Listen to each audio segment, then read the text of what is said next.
estuvo traballando nun lugar que non a Guarda, ainda que non é da Guarda, é da de Olla, vale? Son vecinos, ali na costa. E, bueno, ela estuvo ali traballando, xa vos contaré un poquinho do traballo, pero acordate que agora eu estaba un día de ocio, eu son de Vigo, un vale que se chama Gonzas, non sei se os conhecedes, bueno, eu estaba un día tranquilo de ocio por ali, e aquí que me ve unha chavala que coñece, unha amiga.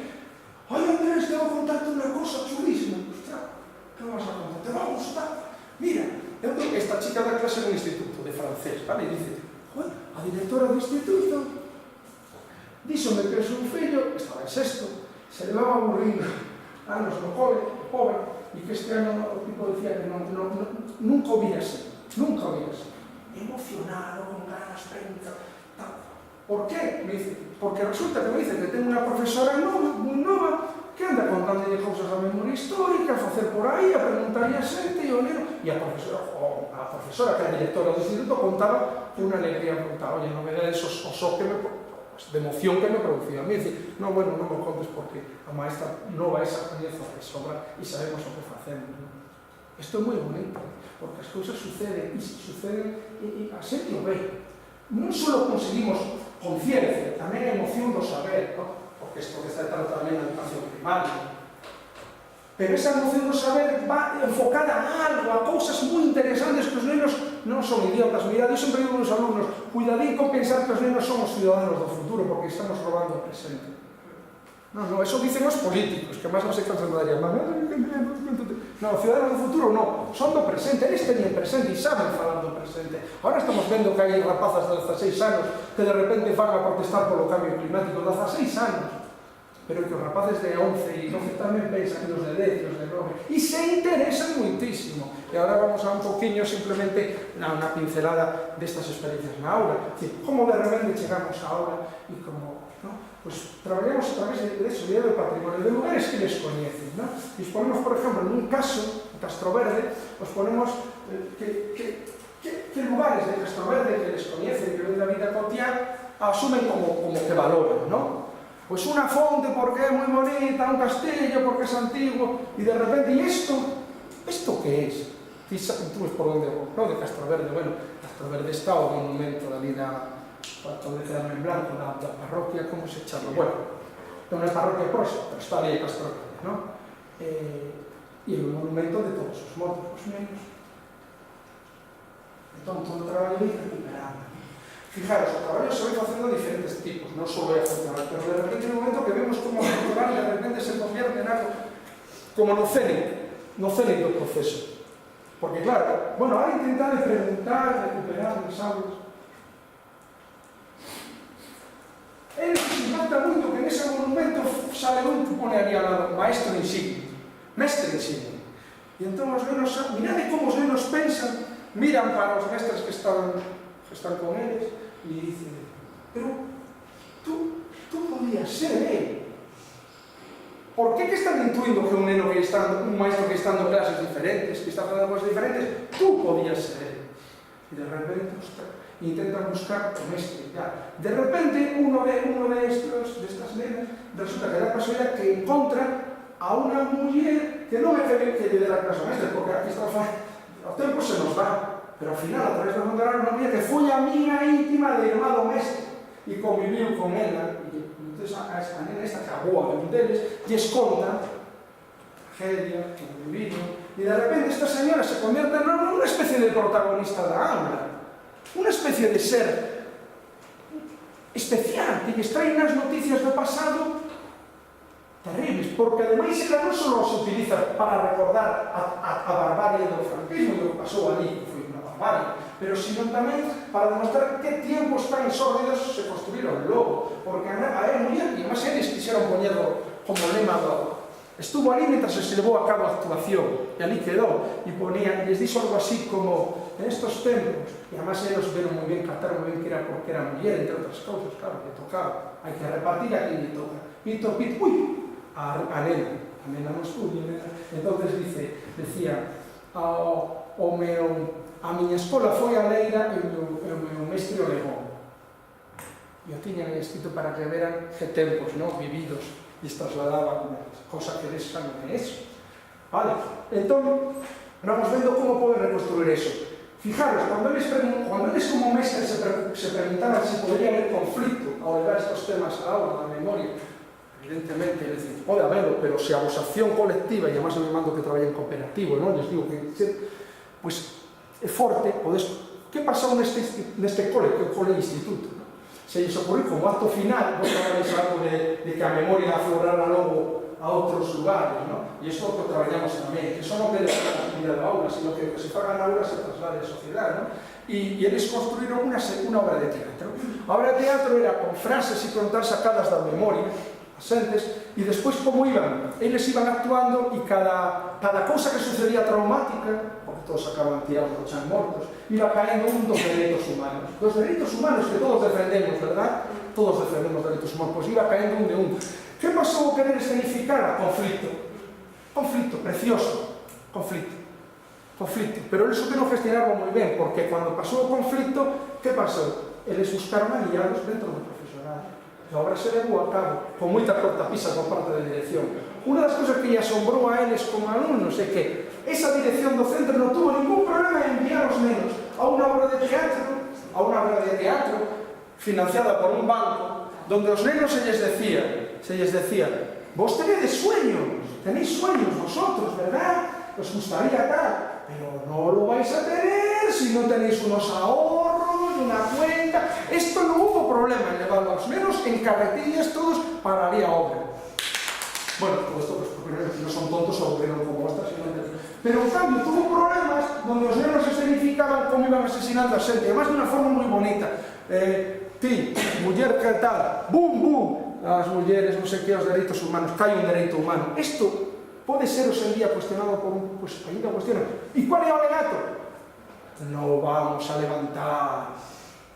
E se alguén se enfada, estamos facendo algo terrible, que tamén aprenden as nosas obras, que va a pasar, que há esta triste equiparación entre víctimas e victimarios, ou colaboradores, ou olvidadizos. No, isto é unha equiparación totalmente insana, repugnante, ¿no? A niveles éticos. Mas cando todos decimos que os dereitos humanos son sagrados, nadie os quiere cuestionar, pero, en fin. Esta actuación valena da Guarda, que fixemos? Os nenos veían que enseñarían na Guarda, pero que é o que enseñan? O que eles asumen que é interesante para os turistas? Non para eles. Non como eles viven na súa localidade. Claro, dice, vale, ti ibas a enseñar un turista unha iglesia barroca. Que hai na Guarda, unha iglesia barroca destas mariñeiras que en términos arquitectónicos vamos a falar é de medio pelo. Un que vende a Roma, que lle enseñas unha iglesia. Entendedes o que vos digo? Enseñan a cidade desde unhas vivencias diferentes. Entón, fan toda unha construcción de como enseñan a Guarda a través dos ollos da memoria. A través de entrevistas, a través de trozos de entrevistas en esta, e pasou isto, e pasou outra. E van construindo todo isto e se plantean a pregunta, que sería máis interesante enseñar a un que vende fora? Isto, levarlo por unha retaíla de lugares tópicos. A iglesia construída por uns amigos, yo acabo de ver a obra de Michelangelo. Entendedes o que vos digo? No, construamos outras menos. E eles se reconstruir. Mirad, outra anécdota moi bonita. A Guarda estuvo bueno, eles teñen que descubrirlo e chegar a saber a través da Avenida Memoria, que pasou aí. Todo era o colexio dos jesuítas. Un sitio moi curioso. Bueno, e foi un lugar onde uno dos lugares que naceu o fútbol, en Galicia tamén, os curas tamén levaban esta modernidade adaptada á súa forma de ver o mundo, claro, modernidade daquela maneira. O sea, saque moderno o adapta, non como facían os comunistas que se pasaron 20 anos dicindo que no, eso non era proletario. Os curas o viron moi fácil, non isto para nos, pero saberemos como les va, vale? Bien, bueno, pois houve o colexio este dos jesuítas. Que acabou convertido o colexio dos jesuítas? Nun campo de concentración, a xente trabajando. Además, eles traballaron con dos cursos en dos campos distintos. Estaban moi próximos. Fijaros, como nos descubren que tan cerca hai algo, un concepto tan que parece de película como campo de concentración. Uno nos jesuítas e outro no Mosteiro de Oia. E os dos foron con memoria. No Mosteiro de Oia, unha propia señora que de nena iba ali, facía cousas de atención, de limpeza, contoulle todo, como era aquelo, como era... E os nenos, o sea, flipando con aquelo, non? Pero nos jesuítas pasou algo moi interesante, está pechada. Bueno, en teoría se cae, bueno, tamén cerca, en teoría se cae, no, está pechada. E entón ela lles dixo aos nenos, bueno, non podo levaros porque está pechado e non sei como ir aí, ademais en horario de mañá vai ser moi difícil e tal, e son aí, bueno, xa fixeron outras actuacións. Chegan os nenos un día a clase e me dicen, profe, mira, estuvimos falando e resulta que fulanito coñece a un señor que ten as chaves do lugar. Nos podes llevar pola tarde a ver isto. Cando lle conto estos meus alumnos, os tipos dice, te gustaría que te pasara a ti, e a ti, e a ti. Solo te pode pasar se de verdad conmueves aos nenos e os levas a cousas que se saben dos tópicos educativos. Traballar con problemas controvertidos, con problemas humanos, atrae moitísimos nenos. E o enlace, por como decir, é a memoria. A memoria, as fontes que traemos, porque de repente escoitan esas voces, e escoitan como salen esas voces contando, porque onde se quiebran, lloran, sienten, padecen, e creas algo moi bonito que nos está facendo, que é a empatía. A empatía, e a partir de aí poder reconstruir o que quera. Porque decía unha vez falando con Ana Cabana, non sei se a coñeceredes vos, bueno, historiadora e profesora, e decía, bueno, claro, isto pode ser moi fácil reconstruirlo a nivel de algo máis cercano, non? Pero se te vas no tempo, bueno, se te vas no tempo non temos fontes orais, pero temos monumentos, temos lugares que poden ser reconvertidos a través de unha memoria que xa non pode ser contada directamente, pero pode ser, non? E o traballamos tamén. Pero incluso lugares máis tal, porque desta experiencia, mirad unha cosa moi bonita que pasou, que desta experiencia de aula, resulta que hai unha alumna e me dixo, Andrés, a mí me gustaría traballar cos nenos, nada práctico, que yo le llevo, e he dixo que me gustaría, pero en vez de traballar a memoria de David, me gustaría tratar a exclusión social e a pobreza. E aplicando exactamente un modelo similar, non? Pois chegaron a iso, a historia. Os nenos descubriron que ser un pobre non é un marginal que está aí tirado, non. Que resulta que descubren que ali, en un comedor social, que foi un lugar que, pues ali está un neno como a ti, con unha nai soltera, en situación de exclusión, e de repente empatizan coa realidade social, porque te contan, porque se esta viva e fala, e nada. Vale? Vou acabar, pois se queredes preguntade o que queran, para que vedes sintéticamente un grupo que reflexionou sobre o perdido, porque llamando moito de reflexionar en grupo, non só de nivel individual, e en grupo tamén, que debatan, que digan, bueno, entón para que vedes como eles foron capaces de apreciar o que sucedía aí e como se reconstrúe, non? Todos e cada un dos membros deste grupo nos pusemos de acordo a hora de defender a importancia das fontes orais e entrevistas ás persoas, para poder ter coñecemento sobre este tema. Creemos que escoitando as historias dunha persoa que por desgracia lle tocou vivir nesa época, conseguiremos comprender mellor moitas das cousas que pasaron durante ese período e faremos dun xeito máis preto, vendo a emoción coa que homens e mulleres nos contan como foron aqueles duros anos. Por outro lado, se non temos a oportunidade de achegarnos a afundar máis neste tema por medio de persoas que o viron realmente, podemos facelo mediante libros, artigos ou películas.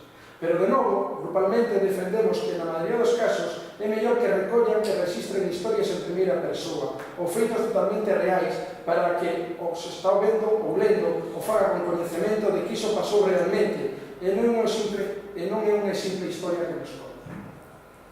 Que facemos? Que descubriron aquí? Que este potencial das fontes orais, vale, empezamos con un momento, pero se pode trasladar a un montón de realidades, lugares, espacios.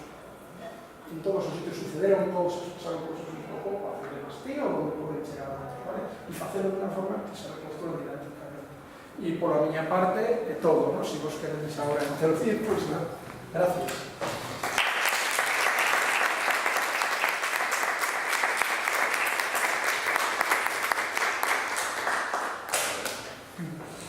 Bueno, muchísimas gracias. Muchísimas gracias. Me encanta cuando la teoría de la universidad suena, porque es que todo el mundo lo entiende mejor cuando hablamos así, que muchas veces cuando hablamos de los conceptos cerrados.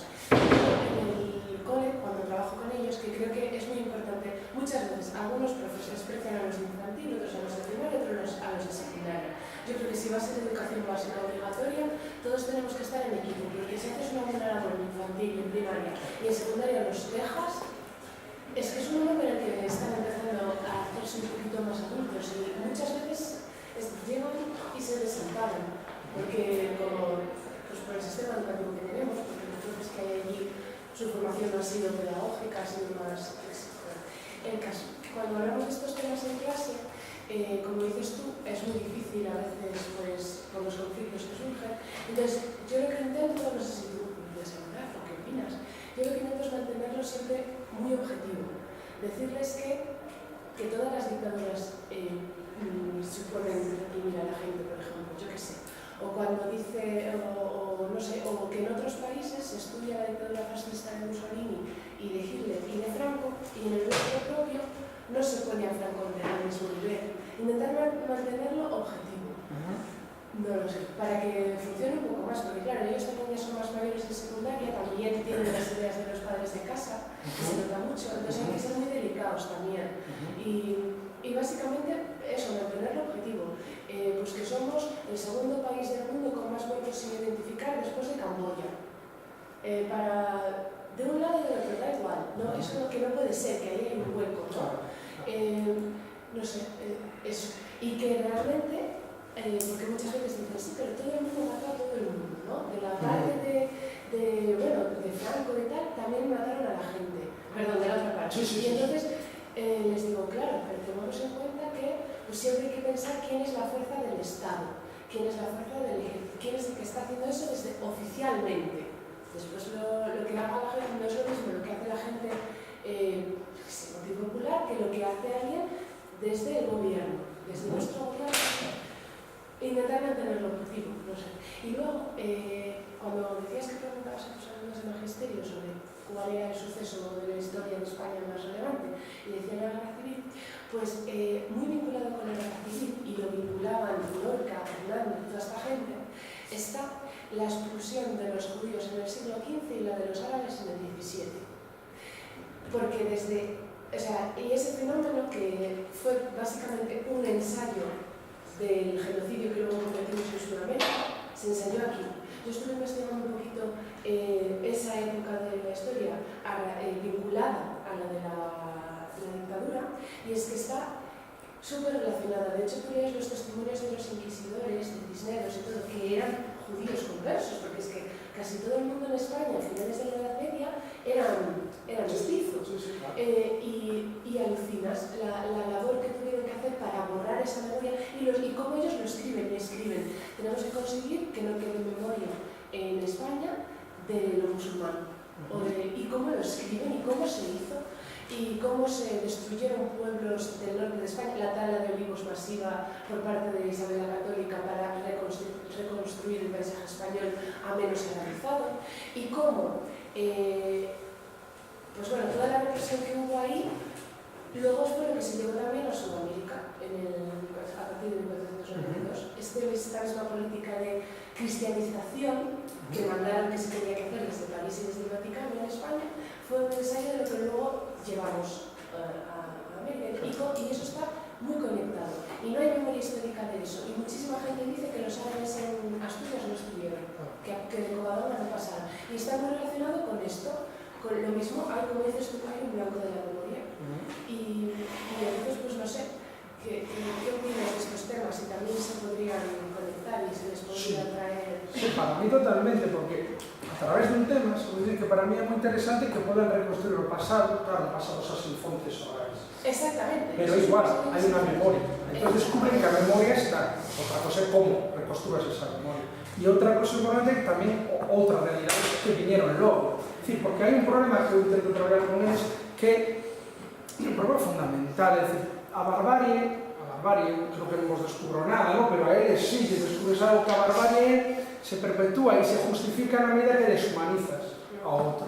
Y entonces es una cadena de deshumanizamos judíos, deshumanizamos árabes, deshumanizamos indios guaraníes, deshumanizamos os moros, e ao final os mesmos que deshumanizaron os moros e mataban moros unos anos despois deshumanizan e a Iglesia. Claro, aquí quen está detrás con ese papel que tamén foi un papel intelectual, pues a propia Iglesia, ¿no? Sempre está aí consagrando bons e malos, tal.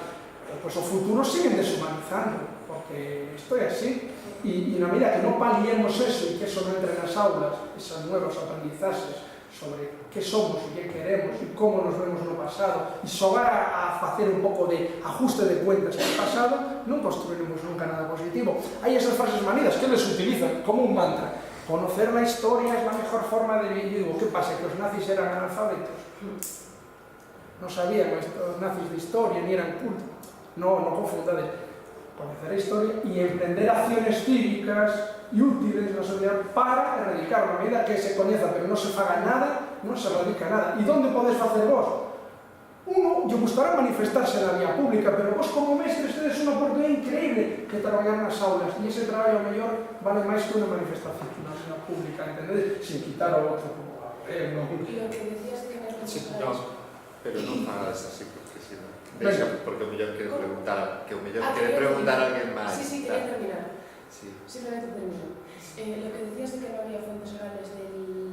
porque está relacionado, ya termino. Sí, pero quero falar máis xente, sí, hay fuentes que pueden ver, de todas formas, sí, se puede ver como que el símbolo de Diego todavía se lo vive, cosas así, ¿no? Sí. Siempre se puede... Claro, buscamos a memoria con outros elementos. Exactamente. Y quería preguntarte, pero bueno, esto cuál es el tema de que viene el sistema educativo español hoy en día. Bueno, Porque pero esto que has dicho... vamos a facer o seguinte. Sí, me parece... Seguindo os consellos de Antonio, vamos a ver o turno de preguntas e despois, se queres, eu te contesto. Vamos a dar a preguntar porque se non permitimos que fale máis xente.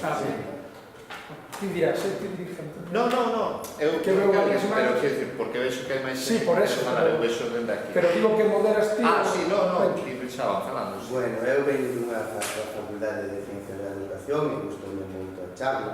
E, bueno, quería decir que na escola, ou tamén na escola, non? Pois que o mestre, pois que máis que non vai a instruir, non? Que ten que ir a educar, os cidadáns. E que non é o mesmo educar en historia que educar coa historia. E simplemente, pois tamén, pois ven unha cabeza, cando escoitei falar, falando do cambio social, non? A terceira tesis de Marx sobre Feuerbach, non? Que fala sobre que o educador ten que ser educado, non? Falamos do cambio social. E a miña pregunta, o que quería preguntar tamén a compañera, é se vostede pensa que tanto os mestres como os profesores se teñen formación suficiente para educar coa historia ou simplemente saben historia. Bueno, esta me parece unha pregunta interesante e eu ademais non creo que deba existir eso a dualidade. Eu vou explicar a